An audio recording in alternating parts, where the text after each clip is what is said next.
Well, tonight the message is entitled The Gut Brain, Weight Loss, and the Full Factor. And I want to begin with a fascinating study.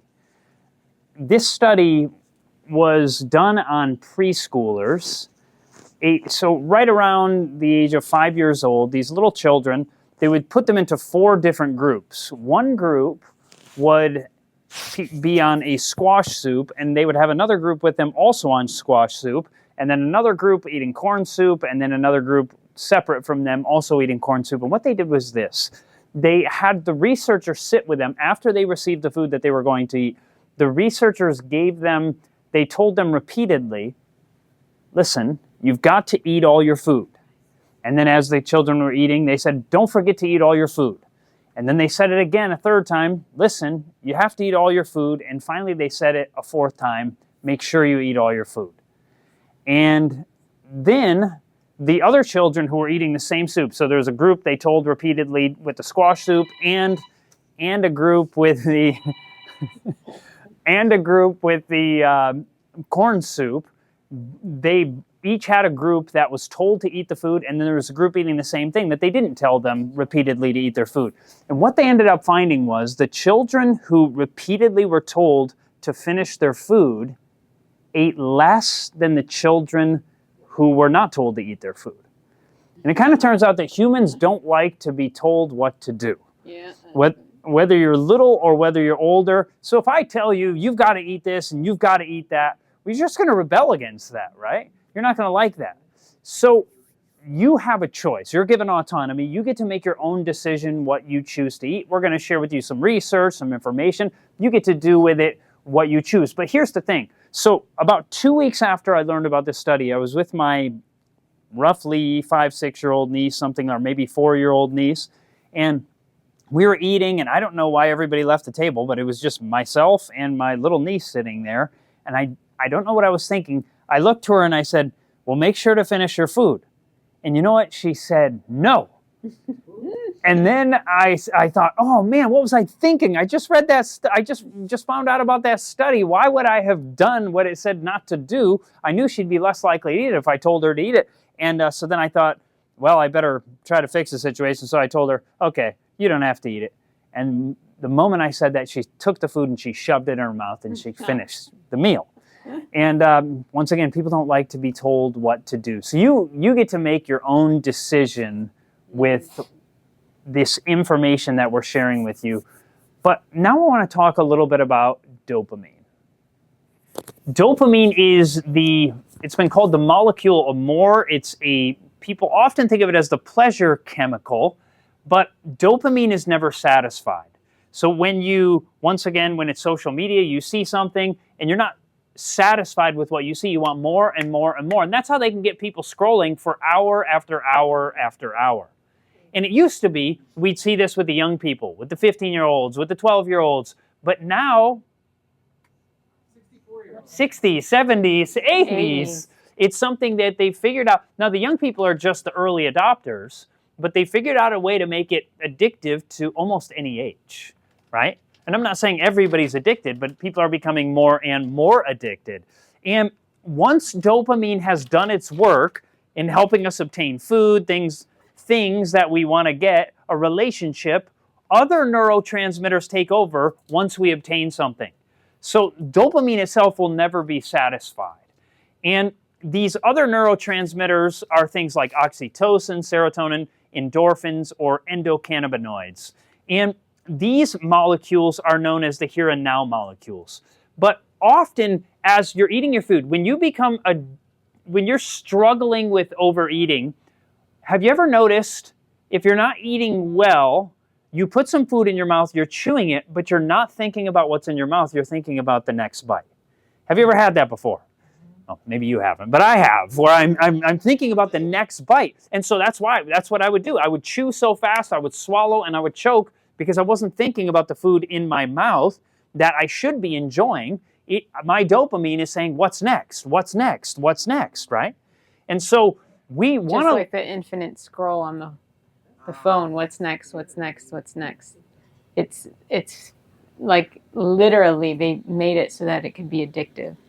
Now, I want to talk about the cause of some of these troubles. We're going to see this about why is it that nearly 75% of Americans are struggling with being overweight. This is not an insult to say that. I actually had a picture. I should have shown you a picture of me after we got married. I just looked at it today, and it just even surprises me because we just got bigger and bigger and bigger. And sadly, I didn't put the picture in here. I should have done that. Maybe another night I'll bring that out for you.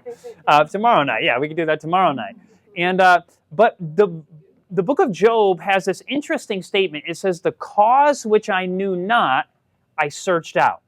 If you don't know the cause of something, you want to figure out why. Why is something happening? Why is it that, 100 years ago, hardly any Americans were overweight, and now 75% of Americans are? What is causing this? Now, there's several different things, but we're going to talk about the best lifestyle to help lower your cholesterol, help get to an optimal weight, reverse heart disease, arteries, atherosclerosis, the clogging of the arteries, also how to we're not going to go into detail tonight. We'll talk more about diabetes on Monday and also dementia, but how to reverse or lower the risk of diabetes, lower the risk of dementia and Alzheimer's, lower the risk of cancer, and sometimes even reverse it, and lower the risk of depression and enhance your quality of life overall. Fadia, maybe you could share with us about this particular historical data. So if you look here, this is from the 1870s all the way up to 2013. So down here is the chronology, but then here is BMI in the U.S. Can y'all hear me? Yeah. I think you can hear me? Oh, okay. All right, cool. All right, so anything around 23 and below. No. Anything 25 and below. Oh, sorry. I wasn't like anything 25 and below is a good under 25 specifically. 25 or under 25. Under 25. Thank you. Sorry. Anything under 25 is considered a normal weight, and anything 25 and above is considered overweight. And so, if you see here in the 1870s, people were around just above 22 as their BMI. This is body mass index. It's based on how tall you are and your weight. And so the body mass index was pretty low back then, right? And then it started to go up and up and up. And then it took a little dip, but then it just kept going up and up and up. Okay? And so today, if you go on the internet, people will tell you that something happened. And they'll especially say at this point, so people who have, that are trying to convince you of why the reason is, they'll start the BMI thing from here and on. And they'll say, see, we used to be lighter and then we've just shot up. But they don't go backwards and say, well, what did we used to do before we even shot up to 25? Does that make sense? And so this is what a lot of people say. Are carbs the problem? They don't say are, they say carbs are the problem. Right. So the question is that the case, or is there another cause? So we're going to look at historical data and find out, are Americans simply eating more carbs? Is that what the problem is? Or are we eating, well, a little something more? So here's historical data on flour and cereal consumption. When we say cereal, we don't mean Frosted Flakes. We're talking about cereal grains specifically. So flour and grains, potatoes, sweet potato consumption. And what do we see back from 1909? And you notice the average American used to eat over 300 pounds per year of things like grains, like bread and oats and other grains. Now, when we ate 300 pounds a year, were we heavier back then? We were actually almost nobody was overweight when people were eating massive quantities of bread. Well, that's strange. I thought bread was the causative factor, or at least everybody would believe today, almost that's the causative factor. But when Americans ate 100 pounds more per year, 100 pounds more per year, they were thinner. That's an unusual statistic. Now, what about potatoes? You say, well, watch out, potatoes they're carbs too. They'll make you fat. Well, Americans used to eat 200 pounds of potatoes a year, and they were thinner, eating all those carbs. That's strange. What about sweet potatoes? Well, they used to eat around 25 pounds, and Americans are just north of 0 sweet potatoes now. Well, that doesn't seem to be it. Now, are those foods largely carbohydrates? The answer is yes, they are. Well, then I thought if carbs were the problem, why is it when we ate more carbs, people were thinner? Well, let's keep going forward. Now, do you think we're eating, notice we used to eat more of all of those. All of them. What do you think about cheese? Do you think we're eating more or less cheese today? Yes, we are eating just a little, right? Now more. And notice, it's during that time where it shot up. Remember the BMI? It was just around there that it shot up. So that's one. And go back one. See, this is what they'll show you on the internet. They'll say, see. Whoops, I'm so sorry. Oh, it's all right. They'll say, see. They'll start it right here in the 70s and say, see, ever since the grains went up, we got fatter. We got fatter. But they're not showing you how much we used to eat. So something changed here, right? And this is what we're looking at in terms of why that spike came in. But as far as whole grain carbs, they're not the problem. But let's look at things like beef, pork, chicken, and turkey consumption by pound. Now, we eat, some more beef than we used to, but they'll start right here, and they'll say 1975, we started eating less beef and we got fatter. Right? That's what they'll point to. And so you go, wow, I guess maybe we're all wrong about this, right? But they won't show you back here. They don't show you further back. But then pork hasn't changed all that much. Chicken has gone up significantly. And what you don't know is that chicken is not a low-fat meat anymore. We've actually selectively bred the chicken to be significantly fatter than they used to be. But we'll get more into that in a bit. But here's turkey consumption. We used to eat very little. We still don't eat a ton of that on average. But I want to look at, here's another factor, but I don't believe people think this is the most important factor. It's not a health food. The next thing, we all know it's a junk food. This is refined sugar consumption. White sugar. This is back in 1820, your average person ate almost none. And then since that time, we've eaten more and more and more sugar, and to the point that now it turns out that the average American consumes somewhere around 300 calories per day of pure unrefined sugar.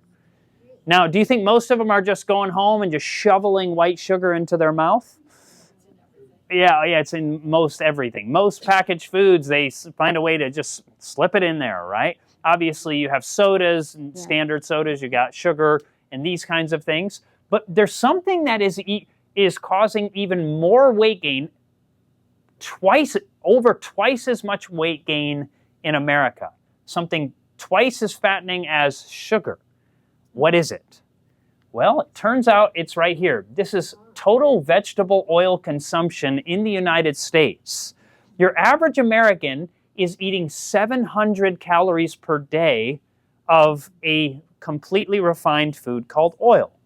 Now, it's not a sin to eat oil, but if you think about this, it's a purely refined food. And I know we're told continually, get your good fat, get your good fat, get your good fat, get your good fat. And so we sure have. We've got 700 calories a day of our so-called good fat, right? Now, by doing this, if you take those two things together, pure sugar and pure oil, which are the most refined foods you could possibly consume, how many calories is that together? 1,000 calories per day. That is significant. So these two foods are two of the primary reasons why people are gaining weight. And think about it. Historically, people lived off the land, and whatever you had, you really were very careful on how much you consumed, right? Sugar didn't come easy because it wasn't industrialized back in the day like it is today. And that's why you see all this skyrocketing over here because of the industrialization of these things. And oil, I remember even in the 80s, a kid, when you went grocery shopping, there wasn't this whole aisle a whole aisle filled with oils. It wasn't like that when I was a kid. But industrialization, in the past, if you had your own olive tree or whatever, you only could make so much, and that was it. And it was a very specialty item that you truly enjoyed, right? But today, because of industrialization, it just skyrocketed.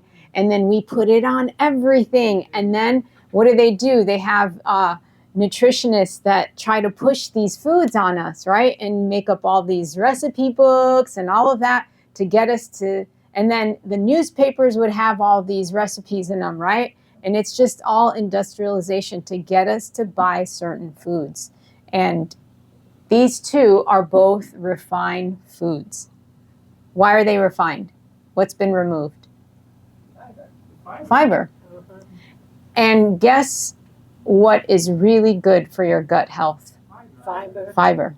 And we'll get more into that in a future message, looking at the research. Now, once again, it's not a sin to eat oil, but eating 1,000 calories of purely refined food a day, imagine if somebody cut out the 2 refined foods out of their diet. They can still eat olives, you can still eat the nuts, you can get your good fats from natural foods. It's not a sin to eat it, I'm not saying that. But people could, if you just cut those 2 things out of your diet, your average American would lose about 2 pounds a week. That's insane. Just by cutting pure refined food out of their diet. So what would happen is, because about 3,500 calories would cause you to lose a pound. 3,500 calories. And if you're eating 1,000 calories a day, every 3.5 days, you would lose a pound, roughly. Now, going forward, looking at this, one of the most prominent things that is suggested to avoid is, they say, avoid bread. And people try avoiding it and they lose weight. Now, I want to share with you a fascinating study actually looking at this. 16 overweight college-age men were split into 2 groups. Group A had to eat 12 slices of white bread a day with a combined total of 1 gram of fiber. So this is very refined. And Group B had to eat 12 slices of enriched fiber. So this was a high fiber bread every single day. Can you imagine if you had to eat 12 pieces of bread every single day? I mean, that'd be like almost a loaf of bread every single day. So what did they find? The average calories before the intervention, they were eating on average 3,200 calories per day per person. And they were given a total of 3,200 calories per day, but had to eat 4 slices of bread per meal. They could eat as much of the 3,200 calories as they wanted. So they said, you can eat as much, but they wouldn't force them to eat as much as they would just, whatever you want to eat, you're welcome to. Group A, eating 12 pieces of bread a day, lowered their caloric intake from 3,200 to 2,350 calories. Group B lowered their caloric intake from 3,200 to 1,975. And what ended up happening, Group A lost an average of 13.72 pounds. And Group B lost almost 20 pounds while eating 12 pieces of bread a day. And you say, what? This kind of goes against the popular idea. Now, you say, Chad, but maybe you say, I tried. I cut bread out of my life and I lost weight. I don't doubt that. It's very common. But here's the thing. How many people eat bread alone? You put butter, or you put peanut butter, or you put ham, or you put this cheese, or you put this or that. And the calories often that people are putting on top of it are significantly higher than the bread itself. And so we blame the bread, but when you force feed people 12 servings of bread a day, people are like, I can't eat all that other food because I got to eat all this bread, you know? And so they ended up eating less because it filled them up and they weren't as hungry. Now, going forward, Group A's cholesterol went from 231 to 155. And if you get your cholesterol to 155, you're 150 actually or below, you're in nearly a heart attack-free zone. Nearly a heart attack-free zone. And Group B, I don't know why this worked with the high fiber diet. This doesn't even make sense to me, but their cholesterol dropped from 224 to 172. Why that is, I'm not exactly sure. And there were no changes in their fasting glucose. So their blood sugars just remained the same with both of these. And, eating more bread kept them from eating more calories. Now, I'm not telling you all have to go home and eat 12 pieces of bread a day. By the way, I eat bread. I eat tons of bread, and I am the one human left that eats bread alone. I just love bread, so I eat a lot of it every single day. My wife doesn't do well with bread, so she doesn't eat it at all. My wife's gluten-free, I am not. And so if you need to be gluten-free, by all means do. And researchers have found, the top scientist in the world on gluten is named Alessio Fasano, and he suggests that 1% of people are celiac. Just last weekend, anybody celiac? And yeah, I guess you don't know, maybe it's a HIPAA violation to ask a question like that. But there, about 1% of people have celiac disease, and about 5% of people have a gluten sensitivity or some kind of allergy, or it may not even be gluten. It could be also something else within bread that they're allergic to. So you add it up, it's about 6% of people struggle with gluten or gluten-containing foods. And if you're one of those, you would do better just to simply avoid them. Some people say, well, it's because it's genetically modified today. And I used to believe that because everybody says it. But it turns out, look it up, there's no commercially available genetically modified wheat in the United States. Simply not on the market. It doesn't exist. It exists, but not on the market. And so that can't be the primary reason. Other people say, well, it's because it's hybridized. Well, you know, that sounds good too, but in reality, every fruit or vegetable you eat is hybridized. Basically, every apple you've ever had in your entire life is a hybrid. A hybrid, when it comes to something like apples, basically, if I'm a Honeycrisp apple and she's a Fuji apple, and we take some of my pollen and you give it to the flower on the other tree, what's going to make, it's going to be a mix of the genetic material from the Honeycrisp and the Fuji, and that, as it mixes together, that next seed, if you plant it, will create a new tree that's a hybrid of the two.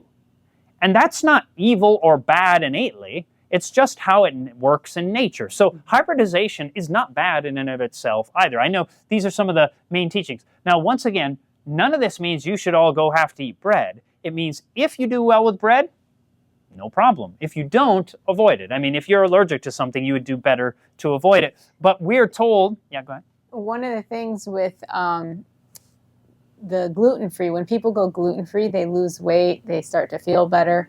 But again, it's because you're avoiding... Often, not always.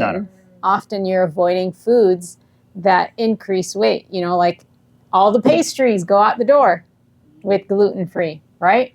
Except now it's a little easier because now they're making more junk food, gluten-free junk food too, right? But before, you no more Little Debbie, no more, mini crackers, no more cake, no more cookies. And so you avoid all those things, and guess how you're going to feel?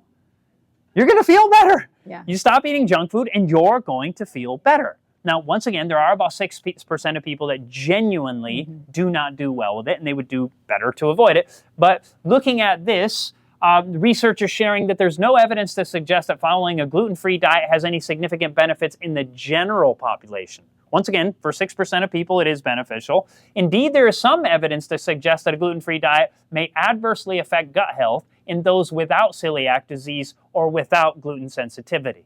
So once again, if you do better without it, no problem, but your average person probably doesn't need to unless they don't feel well when they consume it. But here's a little side factor. Which works better, 2 meals or 6 meals with the same calories? A study was done on people with type 2 diabetes looking at what is healthier, 2 meals or 6 meals a day with the same calories. By the end of the day, they've eaten the same calories, whether they ate 2 or 6. The 2 meals were only breakfast and lunch, and then they were done by lunchtime until the next day. All participants in this study tried both diets. So for a while, they did the 2 meals, and then they switched and went to the 6 meals. So everybody in the study crossed over. But at the end of every day, you always had the same amount of calories no matter what diet you were on. So what was the result?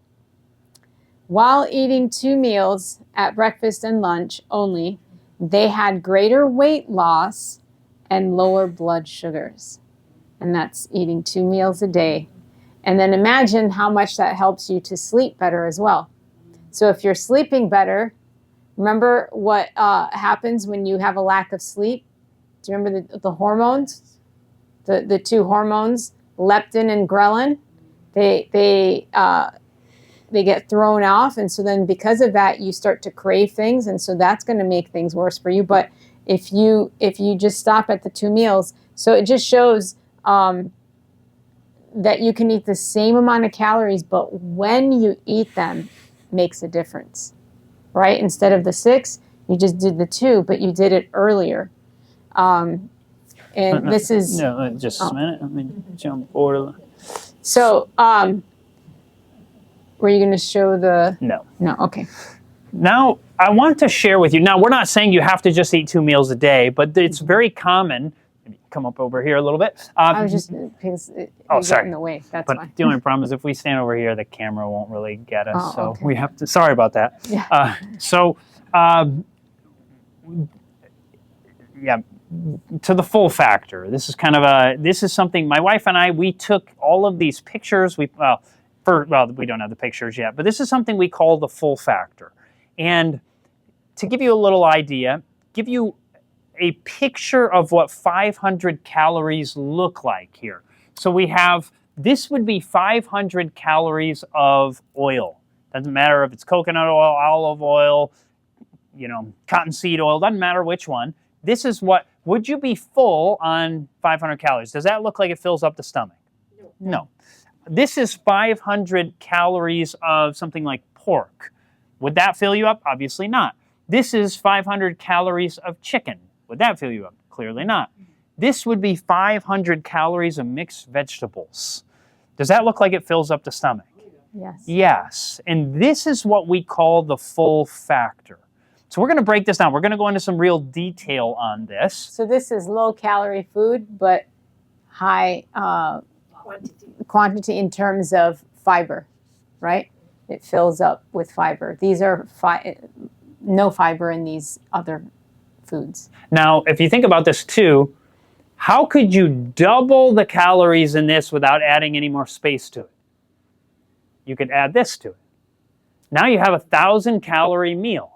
And it's common for, we hear this as we travel around. Women will say, I don't get it. I go out to eat, and my husband, he eats the chicken, or he eats the beef, or this or that or whatever. I eat the salad, and I gain weight, and he stays thinner, Not always, but that often happens.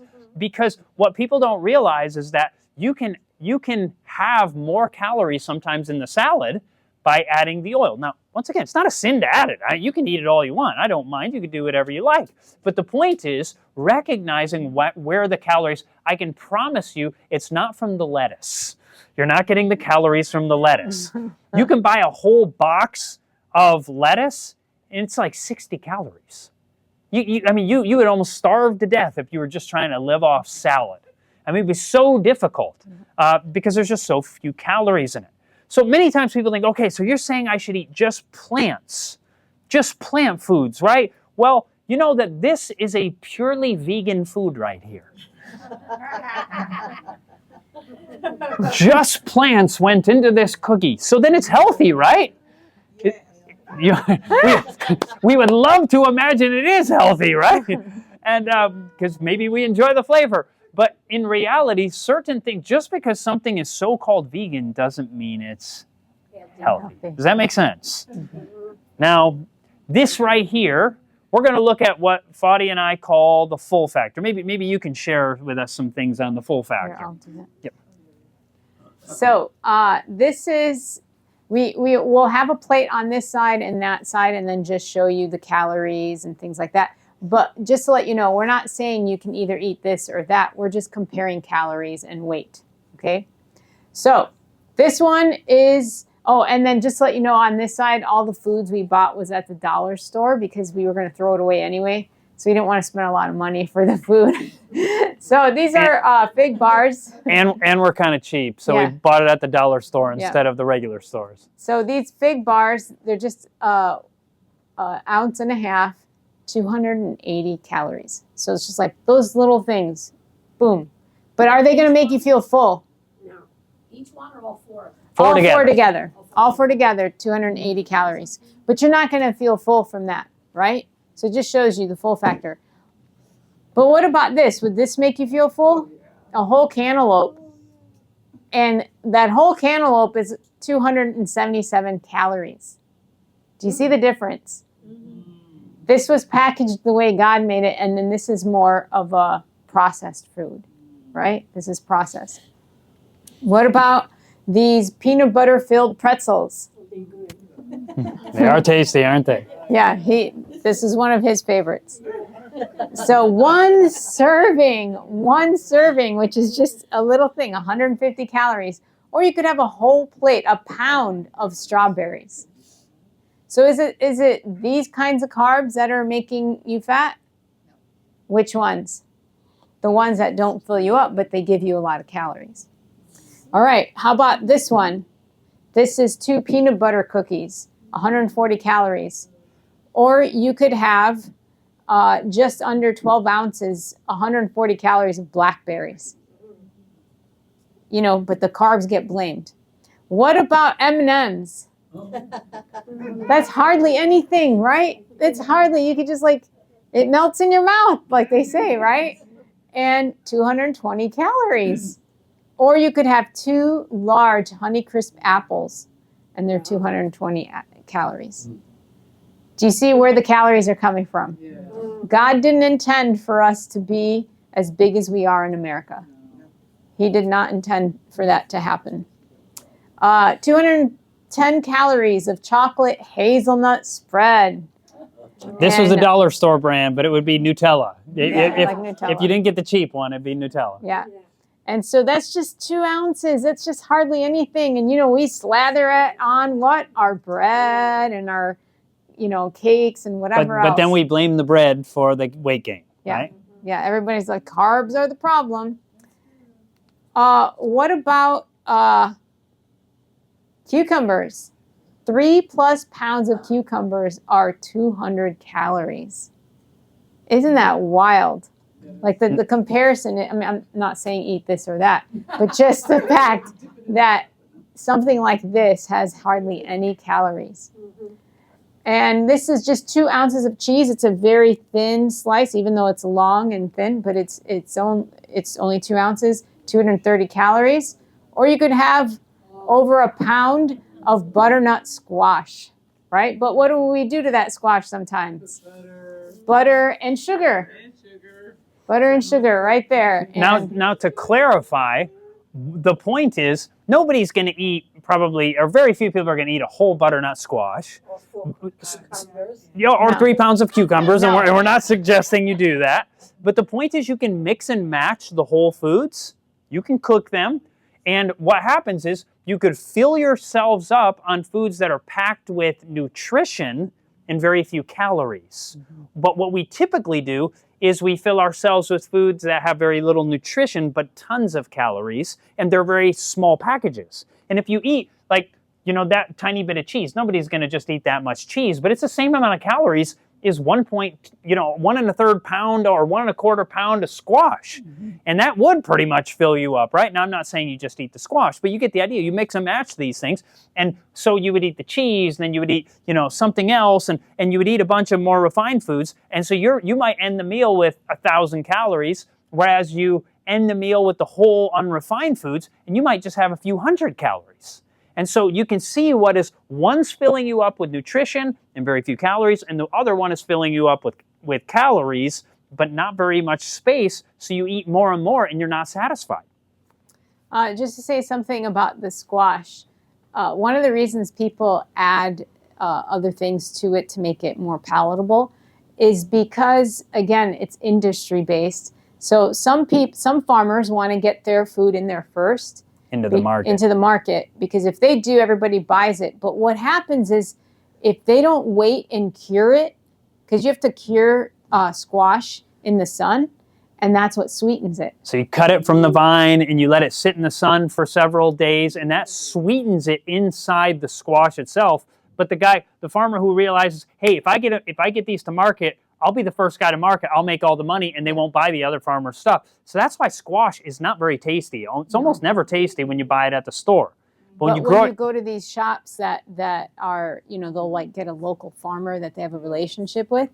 Oh man, it's like night and day difference. Or if you live near a farmer and you go out and they have them sitting out in the sun, and you buy it from them, and it's just night and day difference. It's just like they just have such good flavor. But growing up, whoever liked squash unless you added sugar and everything else, right? But it's again, the industry makes things so that you don't really enjoy food as it sits on its own, right? It's like we have to add things to it. So 7 cheese sticks. These are very small. 7 cheese, 490 calories, just like that. Is your stomach going to be full just after 7 cheese sticks? I don't think so. But what about... Or you could have 3 pounds of broccoli. Oh, sorry. Sorry, I just went forward too many times. Here, I'll just do this.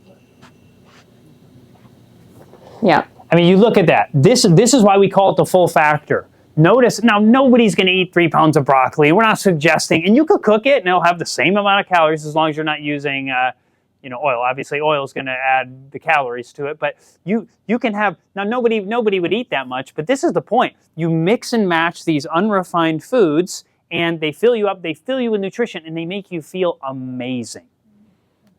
So this is combos, cheese-filled combos, and 840 calories. And that's just like one little bag, like you just eat it in no time. Or you could have 6.5 pounds of watermelon. Now you probably rupture your stomach with 6.5 pounds of watermelon. I would not recommend you have that much. But it's the same calories. It's the same calories. That's the point we're trying to make. But I would not recommend that, especially for a diabetic. The more watery a fruit is, the more it'll spike your... specifically melons. Melons. Not all fruit, because oranges, specifically melons are the ones that can cause blood sugar spikes. But otherwise, fruit does not generally do it. And we'll explain more as we go along. But... just melons, and that's because there's not as much fiber. Does that make sense? There's a lot of water. There's a lot of water. And so that's why watermelon, people struggle with that. But fruit that has more fiber is not going to do that to you. All right. Ritz Bits, 450 calories for just 3 ounces. Or you could have, again, almost 3 pounds of carrots. Same calories. Does God know what he's doing with packaging? He knows what he's doing with packaging. How about Pringles? This is the stacks. This is the cheap one at the dollar store. We didn't want to spend more money for the Pringles. But you remember the commercial? Once you pop, Never stop. you can't stop. That's right. And it's so true. Yeah. I'll tell you this. For people who have, there's certain people that really have natural temperance, and that means like they know how to control themselves on portions and things like that. We're not those people. So if you gave me a whole thing, I'd have to eat the whole thing. There's no I could just have a little bit and put it away. It's just, I eat it. And the same with Chad. Like we just don't. And so what we say is our food helps us to be temperate. The food we choose. You give me a refined food and my brain doesn't know. You'll find these women who just can eat the smallest little thing and they're done. And it's they can eat a little junk food here and a little junk food there, but they never gain weight. Some women just amaze me. They really do. Yeah. But it's like most of us don't fall into that category. And so our food needs to be the thing that satisfies us, right? And helps us to say, okay, I'm done. I've had enough. But the moment you start eating refined food, you're just like, I want more, I want more, I want more. Those of us that have that addictive behavior with food, right? Especially chips. Chips, yeah. Game over. No. Because a lot of them do. A lot of them do. Right. And I would eat those wheat thins, but not all of them have it, but the tomato basil wheat thins had the MSG. And what's that? Probably Triscuits. Maybe if the Triscuits have added flavors. If they're just Yes, probably with tomato. Now, the normal ones don't have the MSG. And so, but once you add that extra MSG, I'm the kind of person, I eat the whole box. I can't stop with a few of them. I just eat the whole box. And then I had some health issues because of it. Popcorn. Yeah, Yes. popcorn with certain added things to it. So again, like this is a refined food. People don't realize that. They'll just say, oh, it's a carb and it's a potato or whatever, but it's a refined food because refined foods, whether it's like a lot of salt and oil and things like that, it just does something to your brain and you just like can't stop yourself. But look at this. Almost over a pound and a half of acorn squash, 291 calories. Again, this is 2 beef burger patties, and they're just 8 ounces, 740 calories. Now, are you just going to eat them plain like that? No. What are you going to put on them? You're going to grill them first. You're going to grill them in some oil, and then you're going to put them on bread. And then today, people blame the bread. And so what do they do with their burgers? They'll like put lettuce, and that's like your bread for the burger, right? And say, it's the bread that's the problem. No. The bread's not the problem.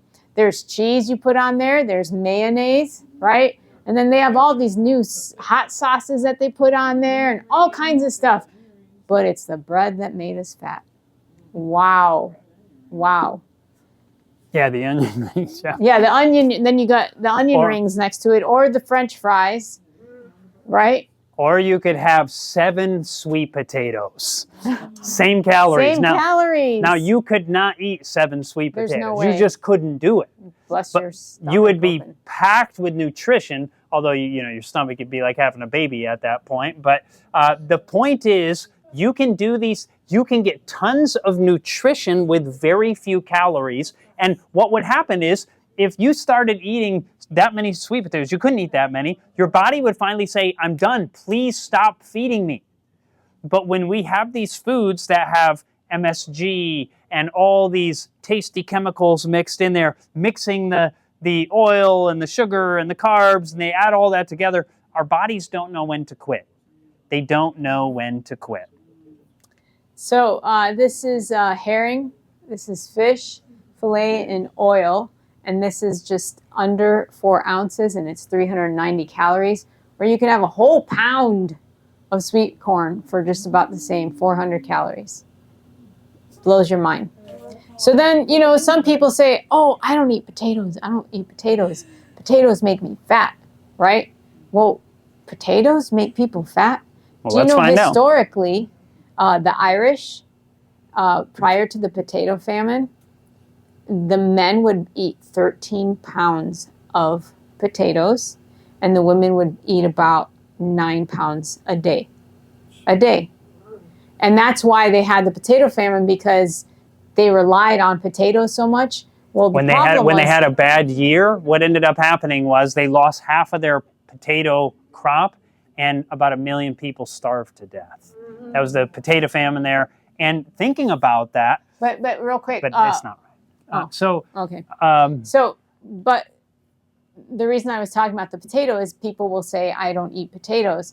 So what about potato chips? Right? Do you know, people will say that's a carb, but do you know actually that's a fat? Because there's more fat in it than there is carb. But people will blame the carb. Does that make sense? Because, I'll just tell you, 750 calories. or you could have 750 calories. 18 red potatoes. Same amount of calories. Could you eat 18 red potatoes? Impossible. You couldn't. You could do it in a few meals, but you couldn't do it in one meal. Even if that's all you ate, you wouldn't be able to get that many in you. But you could do 5 ounces of potato chips. Easily. But then you just have the same amount of calories. So, but the potatoes is not the problem. These are plantain chips. Chad used to love these. And that's 6 ounces. That's 840 calories. This is Trader Joe's used to have these, or still does. But you have a plantain, almost the same, 6.4 ounces, and it only has 200 calories. So what is it that's making people fat? Yes, yes, the refined foods. Whole foods do not make people fat. This is chocolate. No, it's Kit Kat. Kit You Kat. know Kit Kats, right? Yeah. Yeah. And then, Or you could have 2 pounds of asparagus. Same amount of calories. yes. And then this is mayonnaise. This is only 2 ounces and it has 188 calories. So think about this. 2 little tiny bites of mayonnaise has as many calories as 2 pounds of asparagus. Now, we're not saying go eat 2 pounds. Nobody's going to eat 2 pounds of asparagus. But what we're showing you is what's called the full factor. Certain foods fill you up. And so what ends up happening is you put the mayonnaise on the bread and then you blame the bread for the problem. But in actuality, it was the thing you were putting on the bread that was causing the trouble. And this is olive oil, 2 tablespoons, 240 calories. Or, just 2 tablespoons. Or you could have just under 2 pounds of sweet peppers. Notice, you couldn't eat all those sweet peppers, but yet there's the same amount of calories as 2 little tiny tablespoons of olive oil. And so you see where the calories are coming from. Now, you remember the chart that we showed you about the different meats that the U.S. eats? You know, where it increased. And remember, chicken was the one that really went up? Well, this is something about chicken here. Poultry may also be the most fattening meat. Those eating even 1 ounce of chicken a day, think 2 chicken nuggets, so that's just, an ounce is 2 chicken nuggets, had a significantly greater gain in body mass index over a 14-year period than those who consumed no chicken at all. Chickens have been genetically manipulated through selective breeding to now contain 2 to 3 times more calories from fat than from protein. And even skinless chicken may have more fat and more artery-clogging saturated fat than a dozen different cuts of steak. And so you go out to eat with your husband, and he'll have his steak, right, with some potatoes and maybe a few carrots on there, and you'll have your Caesar salad, and your Caesar salad has chicken with whatever oil-based dressing, ranch dressing and cheese and all these other little things sprinkled on there. And if you looked at the calories, you may be outdoing your husband and you didn't know it. Because everybody thinks salad, that's like the good thing, but it's all the other stuff that you put in the salad, and especially chicken. So we're going to show you something about how you can change a food by processing. And this is calories per pound of a potato. So 320 calories for a pound of potatoes. So if you had a pound of potatoes, it'd be 320 calories. But if you took that pound of potatoes and made them into tater tots, what do you think is going to happen to the calories? 906 calories. Per pound. Per pound, okay? So what if you took that same pound of potatoes and made them into chips? What do you think is going to happen? 2,400 calories. Again, that's not a carb anymore. It's a fat. It's a fat. It's a pure fat. Not pure fat. It's about 50%. It's about 50% fat. Right, but they put pure fat in it, and so there's more fat calories than there are carb calories in a potato chip. And people say I avoid those because they're carbs, but they're actually more fat. So you're gaining more weight from the fat in it than you are from the carbs. And then you got the salt also, which can increase blood pressure and so forth. Yeah, and increase your wanting it more and more. Okay, what about corn? This is, for a pound of corn, it's 400 calories, just normal corn. You eat on a cob with nothing on it. Yeah, not the cob, obviously. No, not the cob. Or you turn it into a tortilla, and it becomes 990 calories per pound. Now, I'm not telling you not to eat tortillas. This is not my point. But the point is you process food, right? And you get further away from the whole food. You process it, and this is what you're dealing with. But the thing is people then put all kinds of other stuff on there. And then there's something else that is made with corn. Yes. And there's this special I meal. gotta go. Like, oh, you gotta go? I gotta go before you get me. Oh. Okay, so people make this thing like a taco salad, and it's layered, and But and some people folks call it haystacks. haystacks. Haystacks. So what do they put on the bottom of these things? The corn chips. Which one's it? Thank you. You got it. Fritos. That's it. Fritos. 2,560 calories per pound. And everybody thinks, I'm eating healthy haystacks, right? But you just layered the bottom part, and then you put some beans on it, and lettuce, and tomatoes. But then what do you put? Cheese, and the sour cream, and then some other kind of sauce. And what happened to that meal?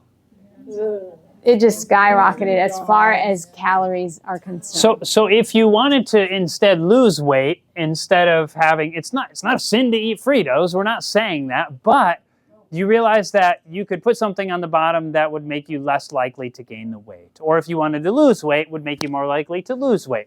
You can instead put, brown rice on the bottom, right? Yeah. You could, obviously it's not crunchy and the same, and we all like the chips, I understand, but I'm not saying it's wrong to do that. But if you struggle with weight, that's something to really consider, putting brown rice on the bottom. Fritos are the very worst. Yeah, Yes, they yes. are. The ones that are not. They are. Right. They are the... But in general, most of them are going to be higher calorie. Yeah. But what you could do, if you're willing, is take the tortillas and cut them into fourths, and sprinkle some salt and then lemon, and put it in the oven, and you can make your own that aren't going to be that as aren't going to high. have very many calories. So you can make your own if you really want to go through the effort, and they're quite tasty. They're not quite as nice as the fatty Fritos maybe, but you'll get used to it and actually enjoy it maybe even more. I want to share with you a true story of Dr. Zane Keim. He was out at Weimar, and now called Weimar University, a health center in California. Fadia and I were just speaking there a few weeks ago in California, and Zane Keim, he's passed away, this is years ago, he shares a story of how a woman came to him, she wanted to lose weight. She was struggling with weight, and she said, okay, I want to lose weight. He said, okay, there's some things you can do. You can start eating more vegetables, you can start eating more whole grains, you can start eating more fruit. And she said, oh no, I can't eat fruit. Fruit makes me fat. And he said, ma'am, I assure you it's not the fruit. And she said, I know it's the fruit. And she said, I can't eat fruit. I just get fat. It just makes me so big. And he said, ma'am, I assure you, it's not the fruit. And she said, listen, I know my body. It does make me fat. And he said, okay, let's do a little test. Why don't you go home for the weekend and eat as much fruit as you want. We'll weigh you today, and you come back after the weekend, and we'll see how much weight you gain. And she was game. Why not, right? She was going to, what does this doctor know? He's ignorant. He has no idea what he's talking about. So she goes home, and all she was eating was fruit. And she was eating just so much fruit. Her husband's asking, what are you doing? And she said, well, this doctor told me I could lose weight eating fruit. And I know it's not true because it makes me fat, all those carbs in there. And so she's eating it like crazy. And her husband is watching her, and he's just amazed how much fruit she's eating. And so she said, I'm going back Monday. He's going to weigh me and see how much weight I gain. And so he said, well, I'm going to come with. I want to see what happens. And so because he'd never seen anything like this, all this fruit she's eating. And so they finally come back Monday morning, and she climbs up on the scale, and, he pushes those little bars over. And sure enough, you know what happened? Over the weekend, she lost 2 pounds. And her husband, he butted in now. He said, Doc, you wouldn't believe it. My wife was eating, she was going to prove you wrong. She was eating so much fruit over the weekend that she could hardly waddle away from the table afterward. And what happened to her? She lost 2 pounds. That's almost a kilo in a weekend. Now, why is that? Well, I'll come back to this study. I'll skip this one for now. But this is the reason why. This is calories per pound of food. So we put this chart together. This is, if you would have a pound of broccoli, it would only have 160 calories. And if you needed 2,000 calories in a day, How many pounds of broccoli would you have to eat in a day? You do the math, because I can't do it in my head. If Frank were here, he could probably do the math for me. But Frank's not here. Our mathematician didn't make it tonight. So 160 calories. If you divided, 2,000 by 160, we'd have our answer. But so then, what about fruit? Something like an apple, 240 calories per pound. If you've ever looked online at what are called fruitarians, I'm not suggesting you become a fruitarian, but if you ever look at fruitarians, they are some of the skinniest human beings on earth. Many of the supermodels go on, or these models who want to be super skinny, they go on the fruitarian diet. Because it is a diet where you can hardly keep weight on because there's so few calories. So these models, they do this because, and you just look super fit doing it. So, but then you go to something like, this is oatmeal, 304 calories per pound. So this is a super weight loss food, and grains in general. Then sweet potatoes or potatoes in general, you might be around, as we saw, maybe 340 to 400 calories per pound. One of the greatest weight loss foods. You come to things like beans, 544 calories per pound. And when you make your diet primarily from a mixture of vegetables, fruits, grains, things like tubers and beans, when you live off these things, it's very difficult. If you have nothing refined added in, it's almost impossible to become overweight. It's very difficult to even try to get to be overweight. Cultures of longevity. Yes, cultures of longevity basically eat mostly these foods right here. They might have a little bit of the things over here, but they eat mainly these foods right here. And I don't mean just apples or broccoli, but different kinds of vegetables, different kinds of fruit, different kinds of grains, different kinds of tubers, and different kinds of beans. And number one, I know if you listen to Dr. Gundry online, Dr. Gundry says, don't eat the beans because they have lectins. And there are a few people that will, have terrible gas problems. If you can't eat them, you can avoid them. But in reality, one of the only correlations with all cultures of longevity is that all of them, all the blue zones, were found to be bean eaters.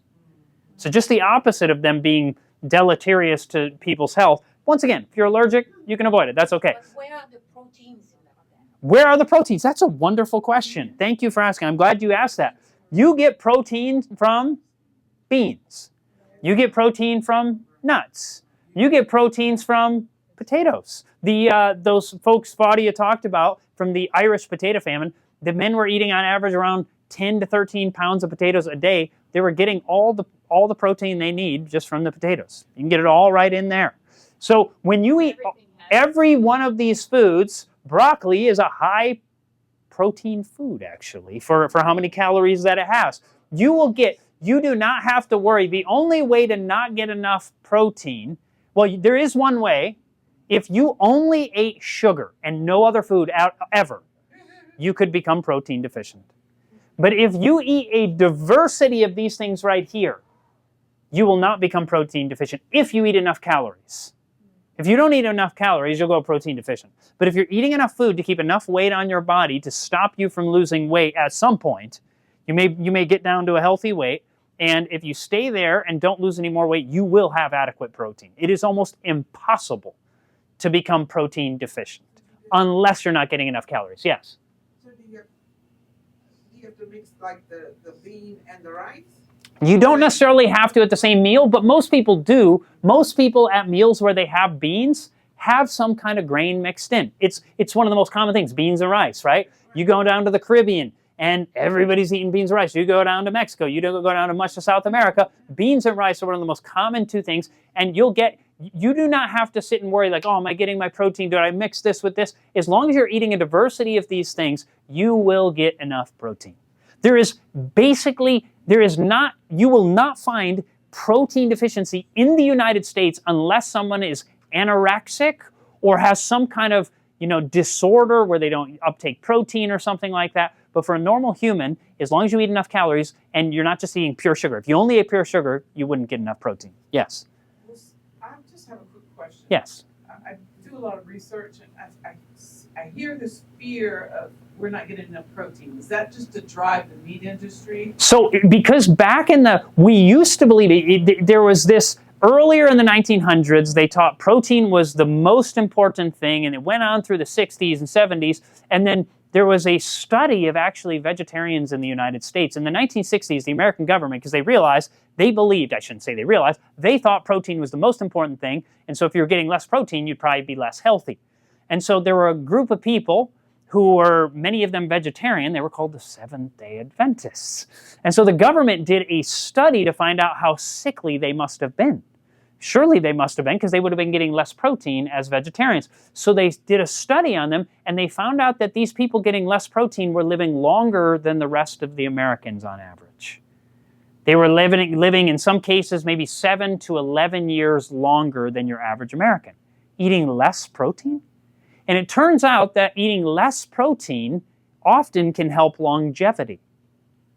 Heavy protein meals can be hard on things like the kidneys. It can be detrimental. You can damage your kidneys by living on a high-protein diet. A low-protein diet can often help kidney problems, sometimes even reverse kidney disease. And we don't mean so low that you don't have any protein, but if you're eating a mixture of plant foods, you will not become deficient in protein, unless you're not getting enough calories to have weight on your body. So fiber will fill you up with these foods.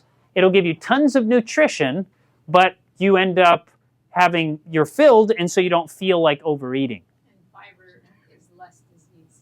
Yes, and fiber also helps you have less disease. If you struggle with constipation, it's more prominent among women than men, but one of the things you can do, if you start eating a sweet potato every day, especially a big sweet potato every day, and you could eat them each meal. The Okinawans were one of the cultures of longevity, what were called the blue zones. And they were eating nearly 70%. It was 69% of their diet was sweet potatoes. And if you eat sweet potatoes regularly, almost guaranteed you will not have, it makes very large stool. And because of that, it just pushes right out of you. Low fiber foods make tiny little stool that's hard to push out of you. But if you eat a lot of fiber, it gives you large stool, and you don't have to push very hard. Yes? She had a question about inflammation. Yes. Any issue with inflammation with potatoes? So there are a certain percent of society that struggles with what are called nightshades. Nightshades are things like potatoes, tomatoes, peppers, and eggplant. Oh, onions are? Onions are not. No, they're not. They're an allium. And so, but the nightshades, they are plants that a certain percentage of society will have inflammation with. Other people do not. Other people, they can lower their inflammation. So you don't. So, but if you have arthritis, you could temporarily try for like a month to avoid the nightshades. And if your arthritis goes away, that might have been the causative factor. But not all arthritis is from that. But there's a certain percentage of people that any amount of nightshades will give them achy joints. My wife has it with bell peppers. Yeah, bell peppers. Peppers are another one in there. But other people will do fine with the bell peppers, or I do great with the potatoes and so forth. She doesn't do well with those. Solanine. Yes, there's something in it called solanine. So for instance, oh, by the way, if you go to the store today, and I believe it's because the LED light can change. Oh, I'm sorry. I'm way up here, the poor camera. Sorry. Sorry, folks, that you're hearing me but not seeing me. Thank you. When you go to the store today, if you see a green potato, do not buy it. Because what that is a toxin called solanine. And solanine is something that my wife and I, we've eaten potatoes that are green, and we just get whole body aches. Oh, I hate it for about 24 hours. I don't like being me, because I'm just, my body feels so terrible. And then after about 24 hours, the body detoxifies of the solanine. If you have a green potato or one side of it's green, don't cut it off and eat the other half. Throw the whole thing away, because the whole thing's been infected with solanine. And I know people, what about the starving children in China? They're not going to be helped by you eating a toxic potato, okay? It won't fix anybody else by you eating something that's not good for you. So just, now, you may be a real tough person and you don't suffer with that pain. I don't have arthritis, but when I eat that, I feel like I have arthritis everywhere. And today, because of the LED lights, what I do in the store, I go take off the top potatoes, because often the ones on the top of the stack have been getting hit with the light and they're turning green. So dig down a little, get a bag that's maybe 1 or 2 layers down, and just take a quick look, and if you don't see any green in it, they're probably going to be okay. But hopefully that answers the question. For a certain percentage of people, avoid for temporarily. If in a month your arthritis pain doesn't go away, then it's probably not, and you can go back to eating sorry? Yes, mold, yeah. Mold's another issue for arthritis, but we don't have time to go into all that right now. But yes, there's other factors for arthritis. There's several things. But going forward, notice when you go past here, you about double the calories per pound when you go on to something like chicken. You go from 500 and some to 1,000. Then 1,300 for beef and 1,400 for pork. But notice what has even more calories per pound. What? Cheese. And what has even more calories per pound? Chips. And what has the most calories of anything on planet Earth per pound? Oil, right? It's not a sin to eat oil, but it is the food that helps people gain weight more than any other food on planet Earth. So it is the most weight-gaining food there is. And that's not a questionable, is that true or not? It's a fact. Nothing has more calories than that. So the more calories per pound something has, the more likely it is to make you overweight. And Americans are eating on average 700 calories. And many people say, well, I don't eat very much oil. And you may not. You may not dump it on your food, but it's in most packaged foods. And that's partly why we're getting 700 calories per day. Yes. Any kind of oil. Yes. Now, once again, it's not a sin to eat it. I don't want to get that idea to come across. You know, the oils. But as far as calorie-wise, yes. It doesn't matter what kind of oil. They've removed the fiber, and so that's why it is such a great weight-gaining food for society today. 700 calories per day. Now, just a little review of this. We're almost done. I don't know why I put this twice. I should have put it in there. I don't know why I did this. But once again, we've seen all these. But notice also nuts, 2,600 calories per pound.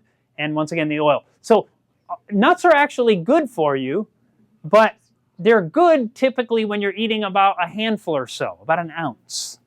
But many of us, we don't eat an ounce. We eat handful after handful after handful after handful.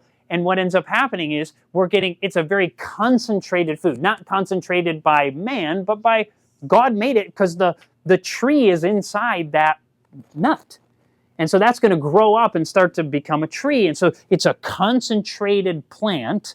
And so a little bit of them is very healthy for you. About 1 handful a day will give you all the cognitive or mental benefit you need from the nuts. This idea of today, you got to get your good fat, get your good fat. And so people are eating so much and we're getting bigger and bigger and bigger and bigger. Now, yes, it is also good for the heart. That's right. Now, let's see, why do I have this? Let's jump ahead. Now, I want to so this will make sense now. This was, once again, we mentioned the United States government studied the Adventists, but other studies were subsequently done. And this is this is also BMI by food type. This is looking at Adventists specifically. Anything 25 and above is considered overweight. So they looked at your average meat-eating Adventist was a BMI of 28.8. They're almost obese, the average meat eater. And then if you go to the semi-vegetarian, they just eat meat every once in a while. They have a BMI of 27.3. They're a little thinner, but they're still overweight. The pesco-vegetarians are the ones who eat fish and vegetables. They are still slightly overweight at 26.3, but lesser so than the others. And the vegetarians, those are the lacto-ovo eating cheese and dairy and milk and so forth, they are still just a little overweight on average. The only group that is statistically on average in the normal weight range are the ones who just eat plants. Now, after you've seen all of what we showed you tonight, why might this be? This makes perfect sense with the charts we've just shown you, right? That certain foods have a lot of calories in a small space. Other foods have very few calories in a large space.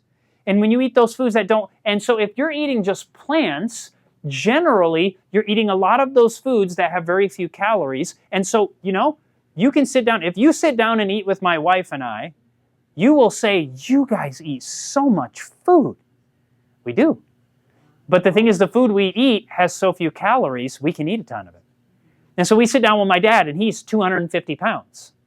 And my wife is, I don't know, 107 pounds or something like that. So he's over twice as large as her. And we sit down at the meal. We were helping him to reverse type 2 diabetes. And so we went out to eat, and he had a bean burrito, and so did we. We had the exact same food.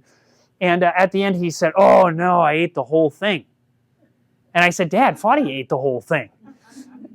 And he's like, "Oh, no, that's way too many carbs." And I said, "Dad, it's beans. Beans are one of the best things for diabetes." And he's like, "Oh, no, my blood sugar is going to be terrible tomorrow morning." And the point is, no, we eat just as much as someone who's 250 pounds. I've seen it. She's seen it, right? It's true. You'd be astounded how much we eat, but look, we're tiny because we've learned to eat foods that don't make people fat, right? We've just learned to do that. So now I want to give you some foundation principles of weight loss. We're almost ready to close. Number one, health is the most important factor. If you put health as the most important factor, the weight loss will come as a default. But when all you care about is the weight loss, it's tough because then it's just rough and it's a sacrifice. But if your health is the most important thing, your mental health, your physical health, and I would say even your mental health is even more important than your weight, right? Because you want to be happy. You don't want to be thin and trim and look and then just be desperately unhappy eating this garbage food, right? No, you want to be happy. So you want to be healthy. That's the most important principle. Number two, drink only water or herbal teas. And don't drink herbal teas all the time, but meaning mostly you're drinking water. Water is your beverage of choice. You're not getting your calories through your liquid. You don't want to get your calories through liquid. Number three, never eat between meals. Ever. Ever. Unless you're a type 1 diabetic or a type 2 diabetic and you're having a blood sugar crash and you absolutely need to get your blood sugar, you got to do what you got to do. We understand that. You need to do that in those. But a general person with general health, you just decide, I'm done eating between meals. And I used to always eat between meals. Always. Always. That's just the way I lived. But then I went to a school and they told us your life's better if you don't eat between meals. And so I quit. And now I don't even want food between meals. You'll get to the point where you don't even want it anymore. People will ask. I was just at the grocery store at Sprouts, and the guy's like, because they let you try the fruit there. Did you know that at Sprouts? Yes. They told me, and just twice. I just went there twice, and one worker's like, you can go try it. And I was just there again, and the guy's like, have some grapes. And he's just pulling them out of the bag and eating them. And I was like, no, I'm good, because I don't eat between meals. I just don't do it. And so, you get to the point where you don't even want it. Number 4, go to sleep early and get an average of 7 to 8 hours of sleep. That will help you to eat less food. All of these things are connected. They have a synergistic effect. Number 5, eat whole foods only, unless you get too thin, and then some of the refined foods might actually help you gain weight. If you need to gain weight, some people get too thin without refined foods, and this is specifically looking to lose weight. Number 6, the greatest weight loss foods are vegetables and fruit. Those are the greatest weight loss foods. So you can eat as much fruits and vegetables as you want and at a mealtime without eating between meals. Like the girls, like I said, these girls who are these models, they will literally fill themselves up till their stomachs are like bulging out a little bit with fruit, but then it's just water, and that water they'll just urinate out within an hour or two. And they'll just be super trim, super fit. So fruits and vegetables, they're great. But yeah, I'm not recommending to do that. I'm just telling you, just to get rid of the idea that fruit makes you fat. The best plan for weight loss is 2 meals a day, breakfast and lunch. But for some people, 3 meals is just fine, right? Yes, and the third meal should be the smallest meal. Because the later meals of the day make you more prone to holding on to those calories overnight and gaining weight. They've even done research where they have people eat 2,000 calories in the morning at one meal or in the evening. And they only eat 2,000 calories a day. And when they eat 2,000 calories a day in the evening, they gain weight and they lose weight. Same amount of calories. But it's what time of day you eat it. So don't eat 2,000 calories at a meal. You don't want to do that, but that was just a study. Number 8, exercise is mainly beneficial for enhancing the mind and increasing willpower, according to research. Exercise is not the best method of weight loss. It helps a little bit, but it doesn't help much to lose weight. Most of the weight loss comes from what you are eating or not eating. Most of the weight loss comes from what you are eating or not eating. And once you start eating better, you'll Yes, by the way, often when people hear us speak on these things, they say, no, you need to push exercise more. We do. You see, when we talked about depression yesterday, we did suggest exercising for the mind.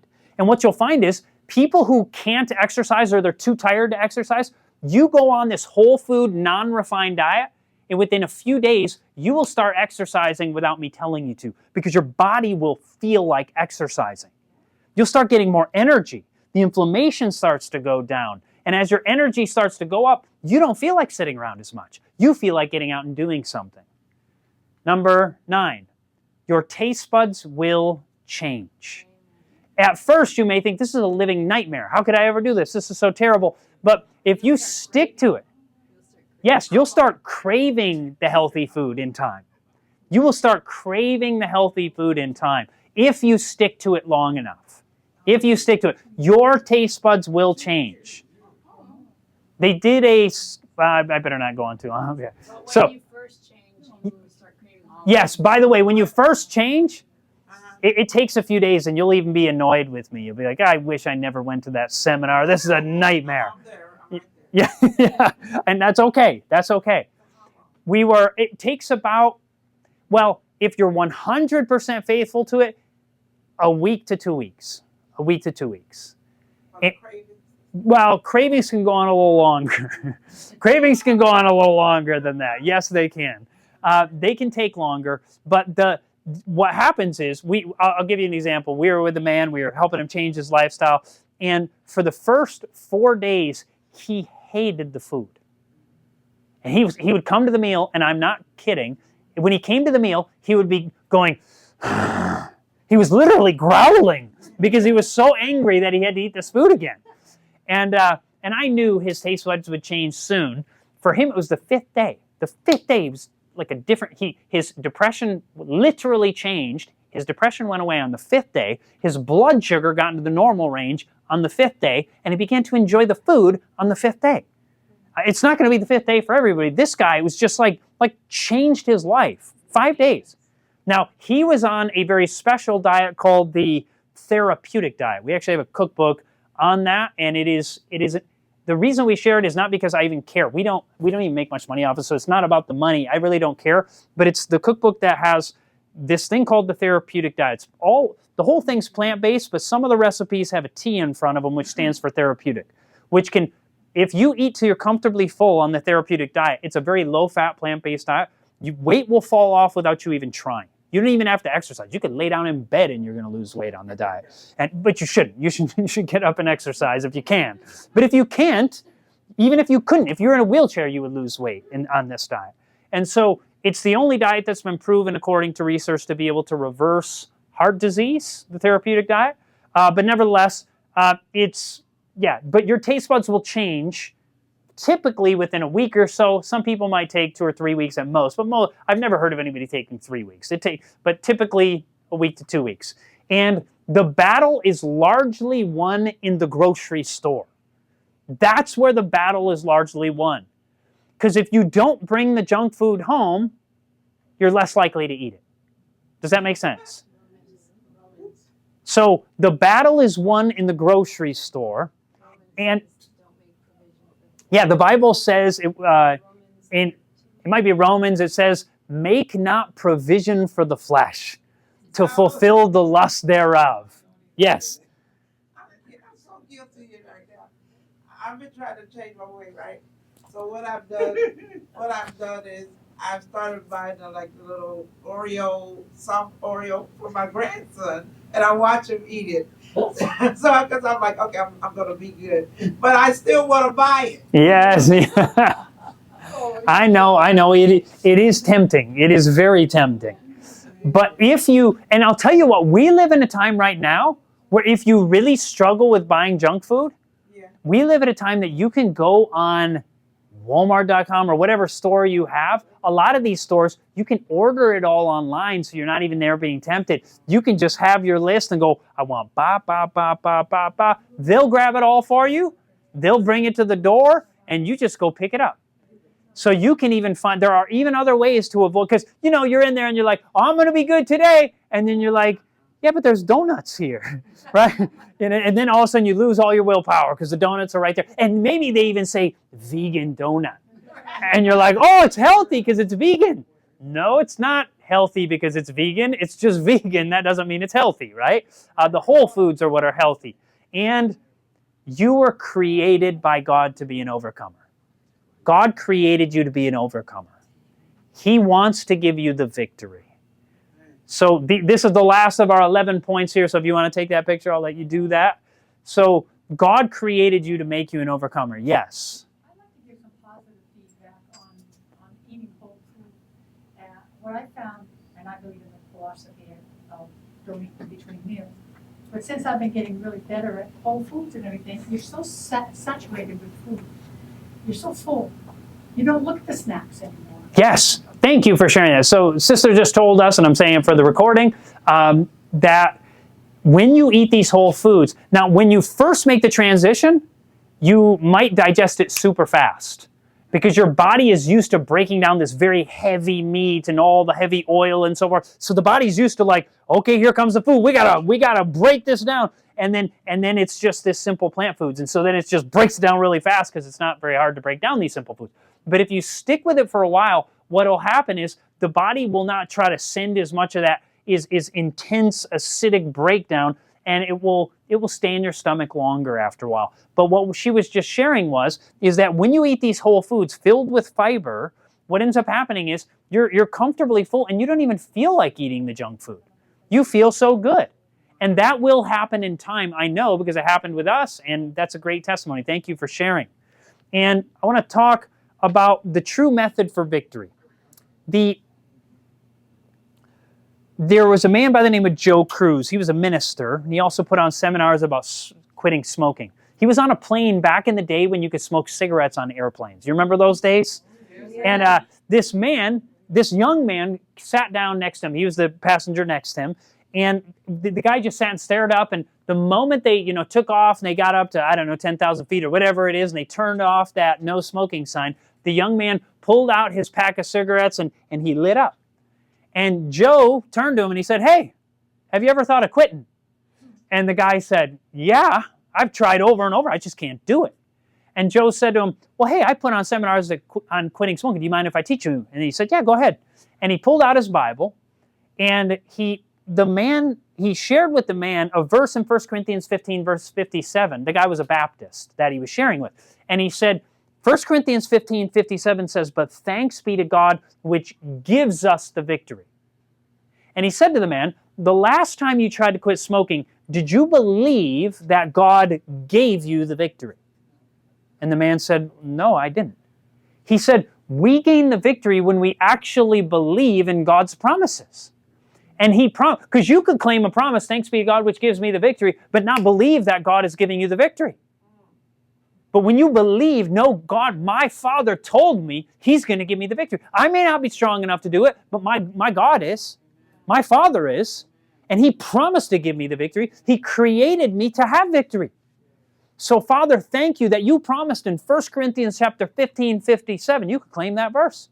1 Corinthians 15, 57. Thanks be to God, which gives me the victory through my Lord Jesus Christ. Thank you, Jesus, that you're going to give me the victory. I trust it. I believe it. I may not even feel it, but I believe it. And I'm not living by my feelings. I'm living by your word. And God will give us the victory. The Bible says in Psalms 103:5 that God is the one who satisfies your mouth with good things.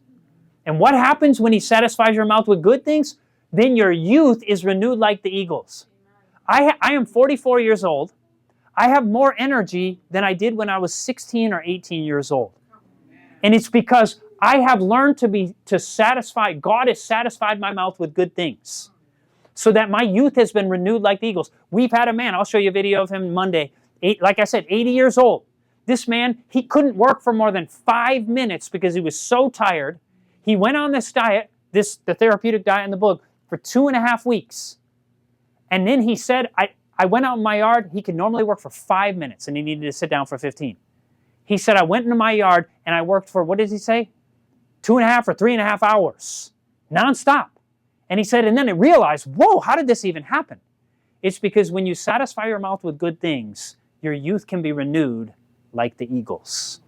And I think we will close with that. We will close with that. Now, just want to let you know, tomorrow night is the message entitled The Gut-Brain Connection. I thought I stuck them in here, the slides, but I thought my bad again. I thought I went out of my way to open it up, but I must not have slid them in. But we're going to look at the gut-brain connection to happiness tomorrow night. Then next Monday is going to be Alzheimer's, diabetes, and the gut-brain connection, which you may say, Chad, I don't have Alzheimer's, but the older we get, the more like we are to have some level of dementia. So we want to learn how to avoid that. And then we're going to look at also next week, we're going to look at a health food that can make you angry, anxious, addicted, or depressed. That's a health food that could do that to you. What is it? We'll find out. But before we close, let's close with a word of prayer. Heavenly Father, thank you for this time. Thank you that you've given us all this amazing information, that you've made us to be overcomers.